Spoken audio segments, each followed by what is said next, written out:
Halo, semangat pagi anak-anak hebat.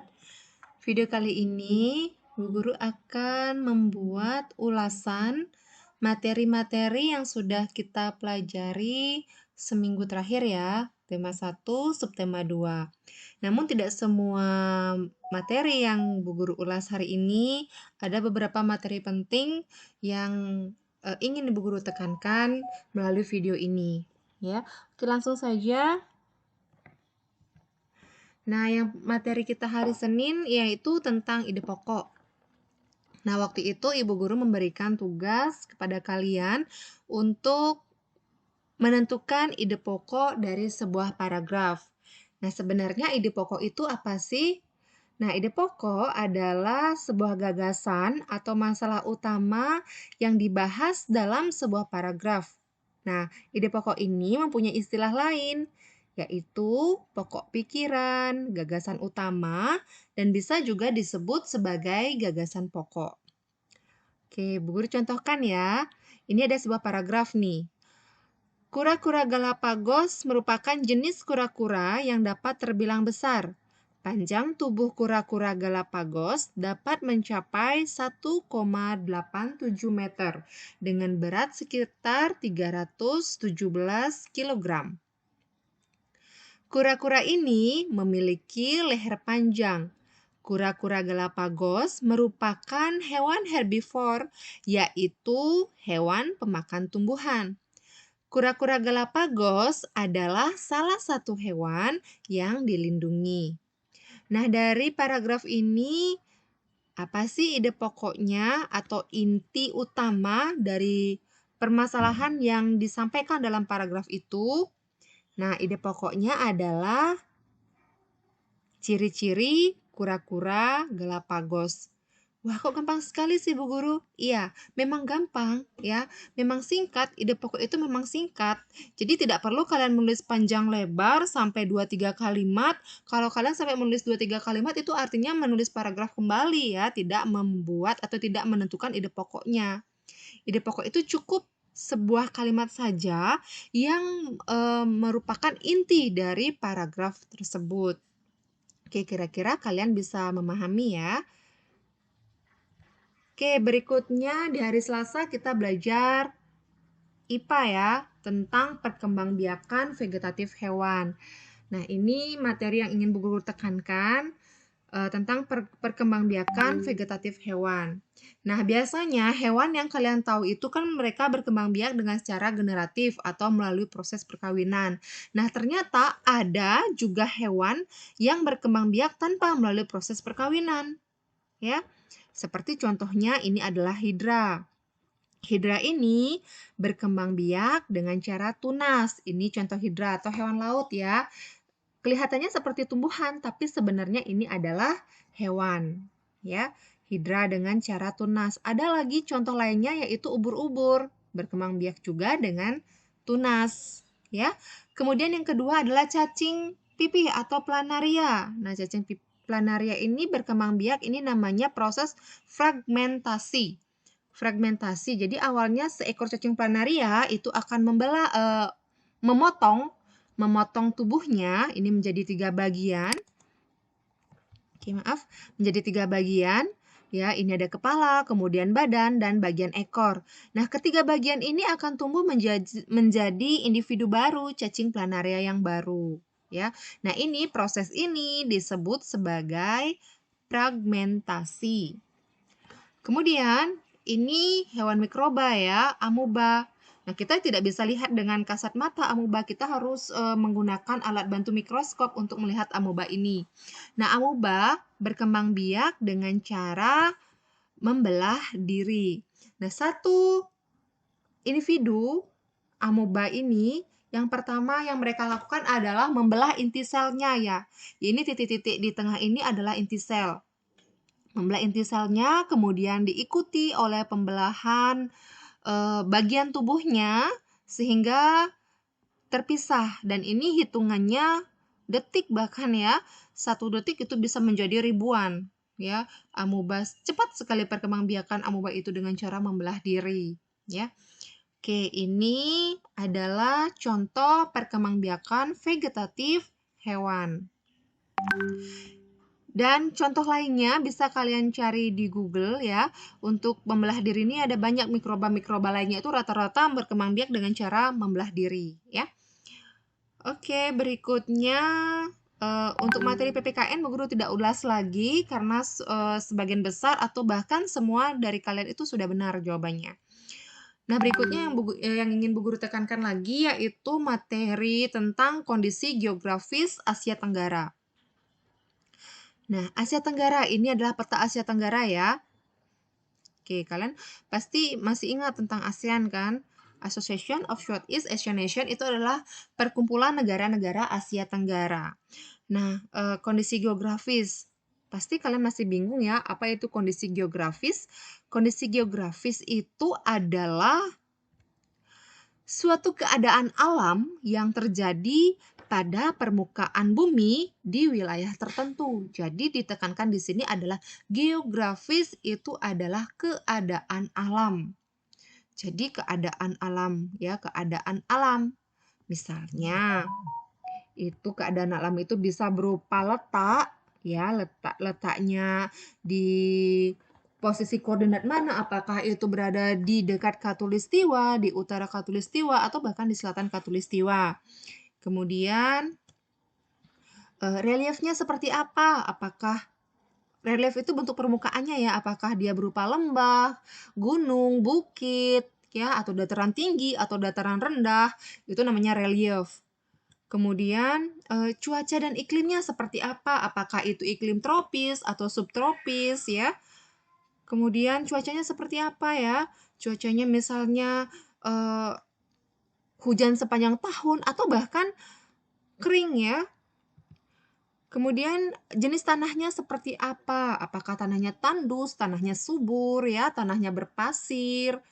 Kemudian sumber daya alamnya apa yang ada di sana? Ya, misalnya kalau di Kalimantan itu kan banyak sungai-sungai besar ya, berarti di sana sumber daya alamnya itu kebanyakan dari air, kemudian misalnya dari pertambangan ya, dari kehutanan gitu namanya sumber daya alam.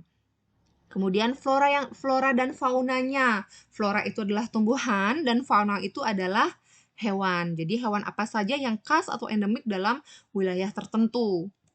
Nah, secara singkat, kondisi geografis ini bisa kita lihat dari adanya gunung, lembah, bukit, dataran rendah, dan dataran tinggi. Jadi sampai di sana kira-kira kalian bisa memahami ya segaris besar dari kondisi geografis yang dimaksud ya. Jadi sebuah keadaan alam ya.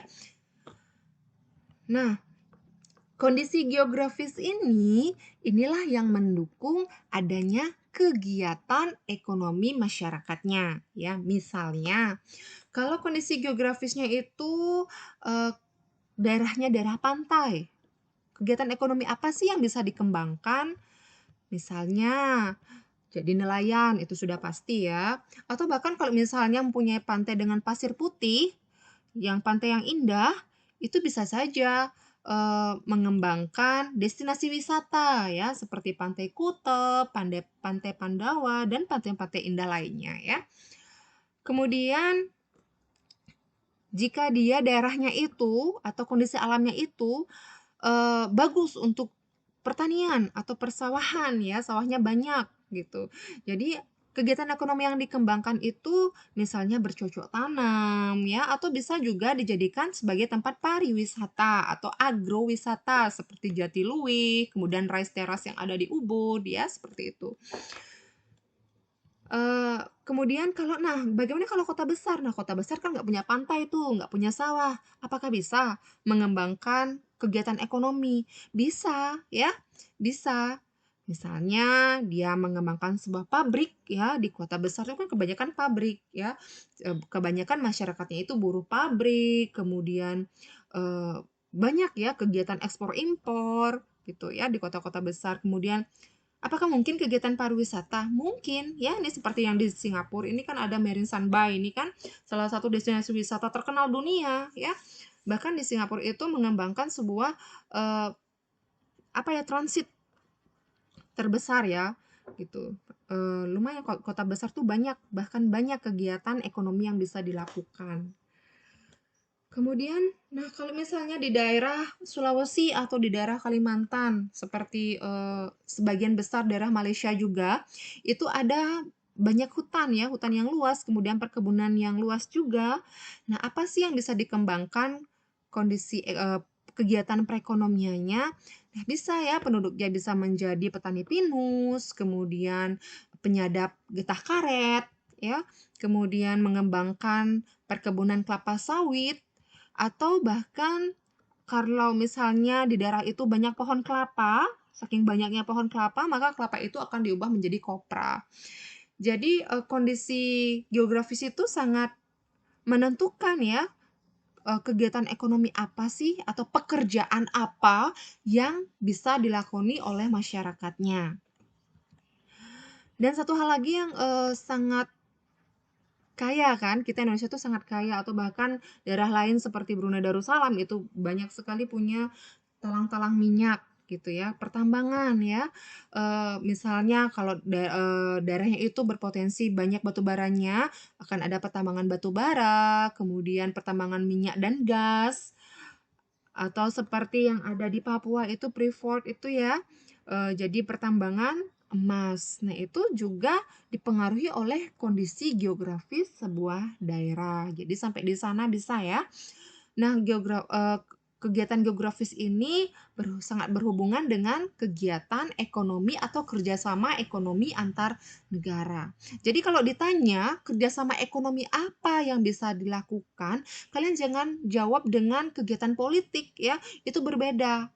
Jadi kegiatan ekonomi itu misalnya kegiatan ekspor impor, atau misalnya kegiatan ekspor impor termasuk perdagangan juga ya, misalnya Indonesia mengekspor apa, misalnya mengekspor minyak mentah ya, kemudian dia mengimpor minyak yang sudah jadi, atau misalnya kerjasama Indonesia dengan Malaysia itu apa, misalnya ekspor impor hasil hutan atau ekspor impor karet gitu ya, atau dengan Singapura kegiatan ekspor impor apa, itu namanya eh, kerjasama ekonomi antar negara ya, gitu.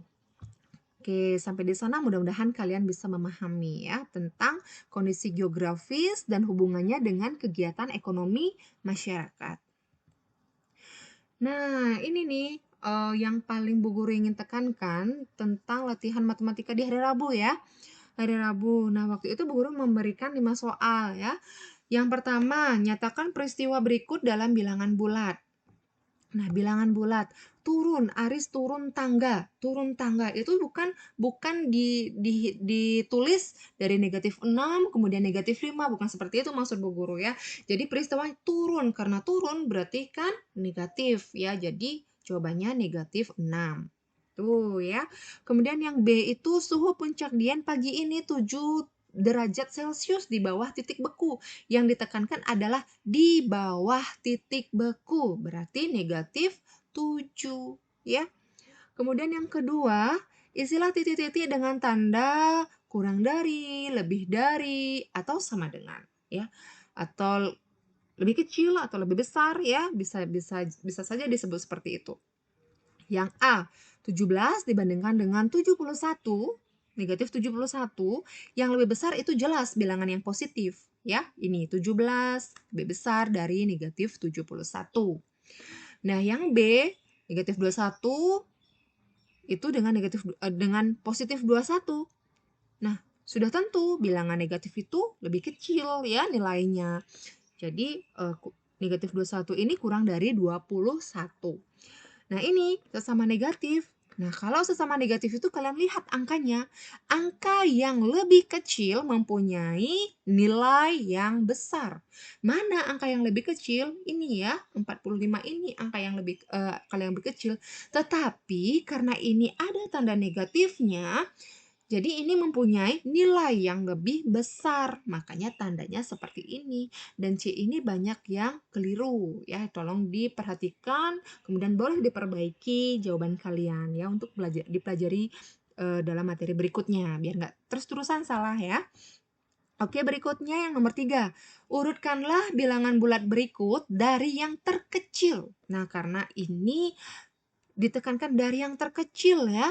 Jadi kalian lihat bilangan negatif dengan angka yang tertinggi atau angka yang paling besar. Mana yang besar 19 dengan 10? Ya, 19. Tetapi karena ini ada tanda negatifnya, nilainya lebih kecil ya. Jadi urutannya itu adalah negatif 19, oke, negatif 19, negatif 10, negatif 1, 0, 6, dan 7. Oke, sudah paham ya? Kemudian yang 4, urutkanlah bilangan bulat berikut dari yang terbesar. Kalau yang terbesar berarti kalian cari dulu bilangan positif ya. Bilangan positif dengan angka terbesar karena bilangan positif itu semakin besar angka semakin besar nilai ya. Cari dulu bilangan positifnya berarti ya 50, 31, 14, 12. Nah, ini ya negatif 21 itu lebih besar nilainya dari negatif 50 karena sekali lagi Bu Guru tekankan, bilangan negatif itu semakin kecil angka, semakin besar nilainya. Oke, 1 sampai 4 mudah-mudahan kalian bisa mengerti. Sekarang Bu Guru bahas yang nomor 5 ya, yang terakhir. Nah, suhu udara di kota A setiap jamnya mengalami penurunan 2 derajat Celcius. Ya, pada pukul 10.00 suhu udara di kota A besarnya sama dengan 2 kali suhu udara di kota B. Suhu udara di kota B pada pukul 10.00 adalah negatif atau minus 6 derajat Celcius. Pada pukul 7, suhu udara kota A adalah, nah yang harus kita cari itu yang pertama suhu udara di kota A pada pukul 10 dulu kita cari ya. Karena diketahui kota A itu 2 kali suhu kota B. Karena di pukul 10 itu kota B kan suhunya minus 6 ya. Jadi suhu udara di kota A itu 2 kalinya, yaitu minus 12 derajat Celcius. Nah, di sini setiap jamnya mengalami penurunan ya, mengalami penurunan. Jam itu pasti maju kan, nggak mungkin mundur ya. Karena ini sudah diketahui pukul 10 dan ditanyakan pukul 7, berarti mundur. Kalau mundur itu bukan penurunan lagi, tapi peningkatan. Ini harus kalian baca baik-baik. Tapi ini sudah banyak yang benar ya. Ini berarti karena pukul 7 ditanyakan, pukul 7 berarti kan 3 jam sebelumnya tuh. Jadi bukan penurunan lagi, tapi peningkatan ya. Karena peningkatan artinya lebih hangat ya. Mana yang lebih hangat? Minus 12 apa minus 10? Ya, minus 10 yang lebih hangat. Minus 12 tuh bayangkan dinginnya berapa ya. 0 derajat Celcius aja udah dingin, apalagi sampai minus 12. Ya, jadi karena pukul 10 itu minus 12 derajat Celcius, pukul 9 sebelumnya itu pasti minus 10. Dan sebelumnya lagi pukul 8 itu minus 8. Sebelumnya lagi pukul 7 minus 6. Ya, jadi jawabannya minus 6. Ini kalau kalian mengerjakan dengan cara logika sederhana. Boleh-boleh saja ya dengan cara ini. Atau dengan cara matematis ya. Matematis itu dihitung ya dari pukul 7 atau pukul 10 sampai pukul 7 itu berapa jam yang lalu. Berarti 3 jam yang lalu ya. Jadi karena mundur, suhunya pasti peningkatan ya. Kalau jamnya maju itu suhunya menurun sesuai soal ya. Karena jamnya mundur, suhunya meningkat. Jadi 3 jam sebelumnya itu, jadi peningkatannya itu 6 derajat Celcius ya. Jadi karena pukul 10 itu negatif 12 derajat Celcius, jadi 3 jam sebelumnya itu pasti negatif 6 derajat Celcius. Jadi kalian boleh pakai cara yang ini ya, logika biasa atau dengan cara matematis. Boleh saja, yang penting itu masuk akal. Boleh aja menurut Bu Guru ya pakai yang mana.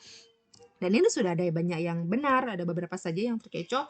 Jawabnya 18 derajat Celcius, negatif atau minus 18 derajat Celcius. Ya. Kalau misalnya masih ada yang keliru waktu itu, boleh diperbaiki. Atau misalnya masih belum paham lagi, bisa WA Bu Guru untuk bertanya seperti apa sih maksudnya. Nanti Bu Guru jelaskan lagi ya. Oke, baik anak-anak semuanya. Demikian pembahasan kita. Semoga kalian bisa memahami. Terima kasih sudah menyimak. Yang sudah menyimak, tolong tinggalkan komentar pada channel YouTube ini. Diberi nama dan kelas. Misalnya nama saya siapa kelas 6A gitu ya. Oke, terima kasih, sampai jumpa di pembahasan berikutnya. Bye-bye, salam sehat selalu.